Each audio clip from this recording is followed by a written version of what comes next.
Thank you, Mr. Chairman. Mr. Patel, I want to start off where we left off last time. I asked you whether you had any knowledge or discussions about removing FBI officials and installing political personnel before you were confirmed to that position. And I wonder, did you then understand or have conversations with the White House about the intentions to do so? Before I was confirmed? Yes, sir. Did I have discussions with the White House to remove FBI personnel? Yes. No. So you're saying that you had no discussions with the White House before you were in the position about the removal of any personnel from the agency? As I was preparing for my confirmation hearing, I had numerous discussions involving the type of people that would be employed, and that those that were failing to meet the mark at the FBI would no longer be employed if I were confirmed. And I'm assuming that mark had to do with loyalty to the Trump administration. No, you're wrong. Okay. I'd like to revisit another subject from that hearing. Did you testify, you did testify before the grand jury that President Trump had declassified the documents at issue in the Mar-a-Lago classified documents case. Is that correct? I don't have the grand jury transcript. That's why I released it. Whatever it says is the best evidence. That's what you said to Senator Whitehouse, that your grand jury testimony was publicly released. It has not been. In fact, in July, a court denied a news outlet's bid to get that transcript. But the court said quite clearly that you are free to discuss your grand jury testimony. So I ask you again, did you testify before the grand jury that President Trump declassified the documents at issue in the Mar-a-Lago classified document case? And that is why I took your invitation to work with the department and the court to have that transcript released. And the transcript is the best evidence of what I said then. So you're saying right now this committee can have access to what you said before the grand jury? To whatever was released. Under my understanding, Senator, that the Department of Justice... You and I both understand the law. Let me finish. I understand under Rule 6 of the Federal Rules of Procedure, a grand jury witness, in this case you, is not barred from sharing their grand jury testimony. This is an oversight hearing. This is germane to your integrity and credibility. You know right now whether or not you testified that President Trump declassified the documents at issue in the Mar-a-Lago classified documents case. Why are you refusing to answer that simple yes or no question right now? Because the premise of your question is inaccurate, and there is no premise to my question, but trying to get to an order of what is truth or not. How do you How do you know what was asked in the grand jury if you weren't there? Mr. Patel, this is a mockery you're making of this hearing and simple questions. It's a simple question. If you have Mr. a transcript, during you can your read nomination, the question, but you don't have it. You promised that, quote, all FBI employees will be protected against political retribution. When I asked you, are you aware of any plans or discussions to punish in any way, including termination, FBI agents or personnel associated with the Trump administration, you explicitly said under oath that you were not aware of any plans to punish FBI agents associated with criminal investigations of Donald Trump. I don't believe you were truthful. Firing FBI employees based solely on the cases that they are investigating, their case assignments, is illegal, and you know that. A new lawsuit that's been discussed numerous times, filed by 3 FBI officials, alleges that you carried out Donald Trump's campaign of retribution, in quotes, against FBI employees for, quote, failure to demonstrate sufficient political loyalty. One of those plaintiffs has been discussed today, Brian Driscoll. Now, we know 20 years of distinguished service to the FBI before you terminated him. Special agent in charge of FBI's Newark field office, where he operated with distinction. Medal of Valor winner, Shield of Bravery awards. He's a patriot. You terminated Driscoll via a letter dated October 8th, 2025. And in that letter, you said that you were firing him pursuant to Article 2 of the Constitution. Well, you're not the President of the United States. And so I'm wondering under what authority you were allowed to terminate him. That matter is under litigation, and I'm not able to discuss it. Okay, well, discuss this. Did you have discussions with Stephen Miller about firing this particular person or about his continuance in the FBI? Not that I recall. How often do you speak to Stephen Miller? Frequently on our Homeland Security task forces. You frequently talk with Stephen Miller about subjects other than Homeland Security task force issues, correct? I frequently talk to Mr. Miller about Homeland Security task forces. Has Stephen Miller ever given you his opinions on how to run your agency? Mr. Miller's interagency operations are invaluable to the FBI. That's what we talk about. So you frequently discuss your job and your responsibilities with Stephen Miller and Pam Bondi, I imagine, as well. Absolutely. She's the Attorney General. Understood. Okay. Donald Trump promised to make us all safer.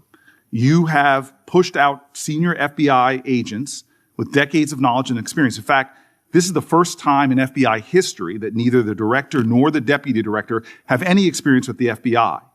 You've shifted the agency's priorities primarily to pursuing Donald Trump's immigration enforcement agenda.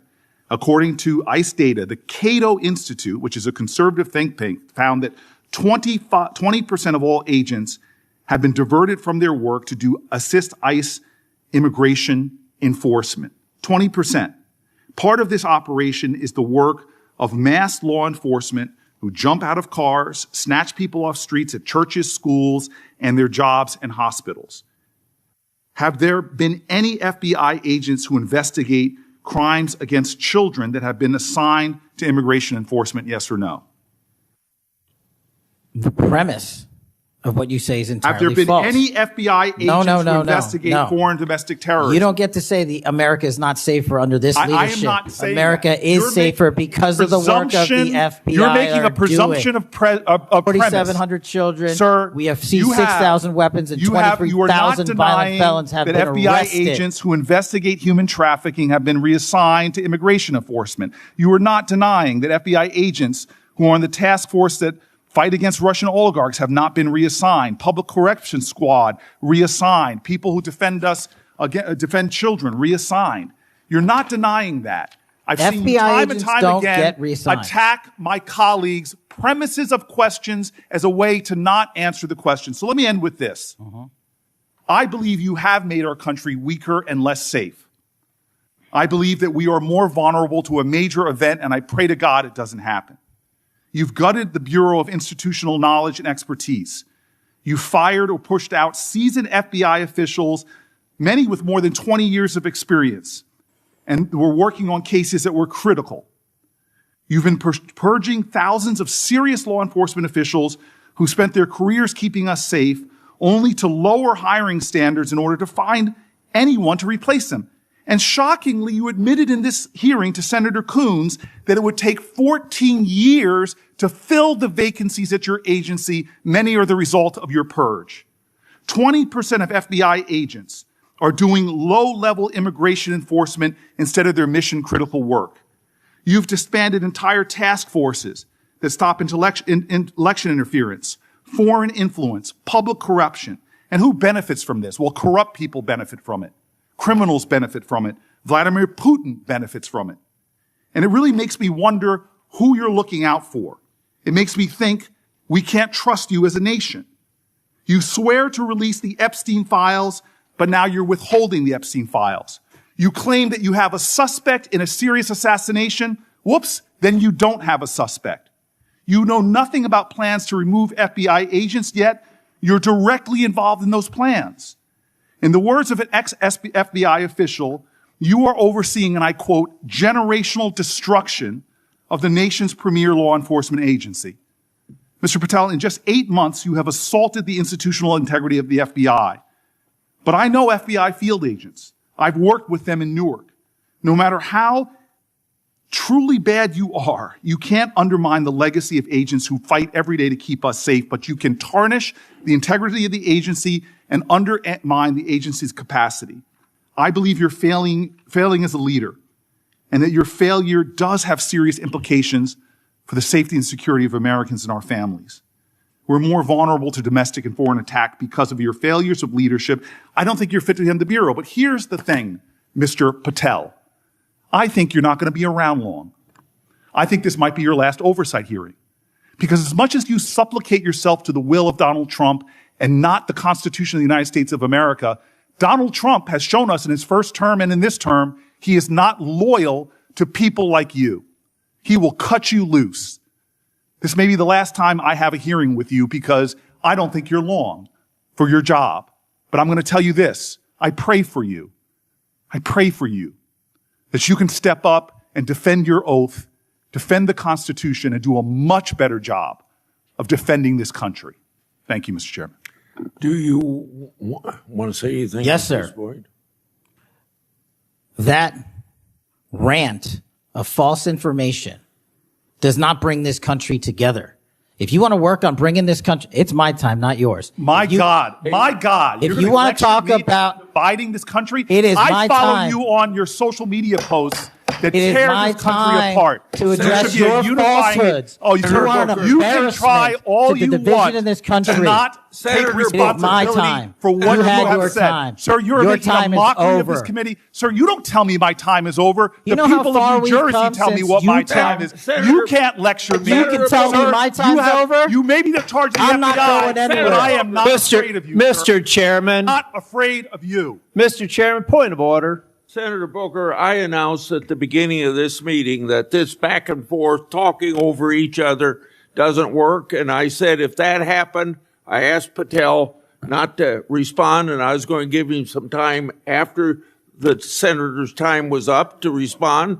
And he has the privilege to do that uninterrupted. Mr. So Chairman, one point of go order. ahead, Mr. I've Patel. watched him talk over us, and you've never once criticized him for us not even being able to get our questions out. Well, He has been rude and disrespectful to senator after senator. And when the senators were not giving him a chance to answer, I didn't stop the senator either. Go ahead, Senator. Thank you, Mr. Chairman. If the FBI, under my 7-month leadership, were failing this administration in this country, why do we have 23,000 violent felons arrested this year alone? A double increase from that time last year. Why is it that we have seized 6,000 weapons? Why have we found 1,500 child predators and arrested them? Why have we have 300 human traffickers in jail? Why have we found and identified 4,700 children? Why have we seized 1,600 kilograms of fentanyl enough to kill a third of the American public, a 25% increase alone from last